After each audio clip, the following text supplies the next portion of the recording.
Oui, Babacar, le colonel Abdourahim Kébé passe devant le procureur. L'Observateur et les Échos sont affirmatifs. L'ancien haut gradé de l'armée et responsable du parti Réumi sera déféré aujourd'hui au parquet. L'Observateur indique qu'il est poursuivi pour actes ou manœuvres de nature à provoquer des troubles politiques graves. Et les Échos soulignent qu'il risque soit l'instruction, soit le flagrant délit. Les Échos qui nous apprend que le colonel Kébé a été auditionné jusqu'à minuit 40. Un interrogatoire qui n'a pas été un long fleuve tranquille si l'on se fie bien sûr à source A. Selon mon confrère, 2 incidents ont émaillé l'audition. L'un est survenu dimanche quand le colonel Kébé a exigé d'être auditionné par un officier vu le corps de réservistes de l'armée auquel il appartient toujours. Et l'autre, c'est lorsque, dimanche toujours, alors que l'interrogatoire avait démarré, Abdourahim Kébé exhibe l'article 5 du règlement de l'UMOA pour ne plus répondre aux enquêteurs sans la présence de son avocat.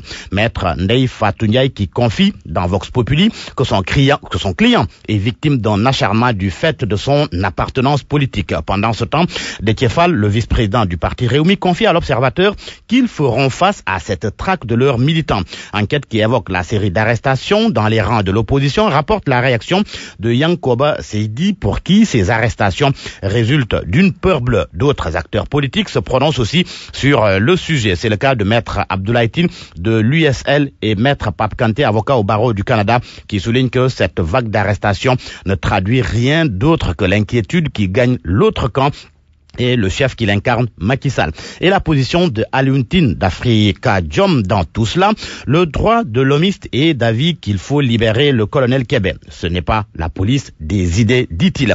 Alors, voyons cette information à la une de Libération qui fait suite à la présidentielle.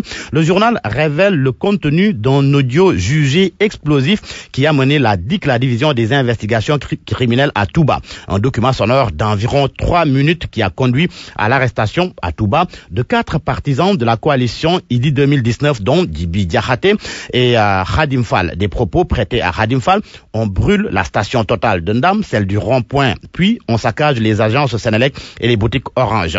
Et nos camarades de Dakar prendront le relais en brûlant des stations Total. Et si on fait ça, Macky saura que le pays ne lui appartient pas. Les détails d'un supposé plan pour brûler le pays à la page 4 de Libération et à la une de Vox Populi et du journal Le Quotidien. Il est question du rejet par la CEDEAO de la saisine de Karim Wade.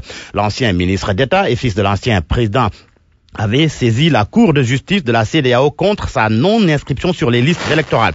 Il a été débouté de toutes ses requêtes et maintenant, il veut obtenir gain de cause devant le Conseil des droits de l'homme de l'ONU.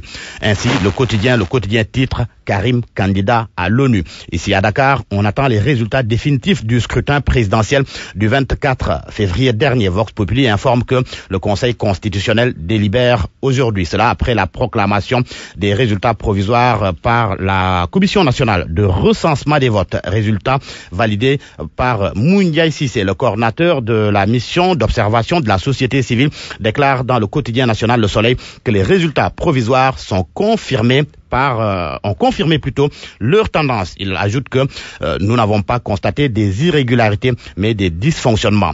Débouté par la Cour de justice de la CEDEAO, Karim Wade va saisir l'ONU, rappelle le quotidien gouvernemental.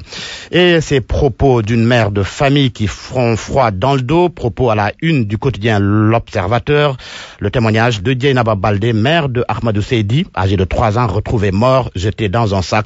Les larmes d'une mère au creux de la vague, titre le journal L'Observateur.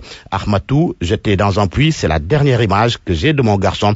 Je ne parviens toujours pas à me faire à l'idée que mon fils n'est plus.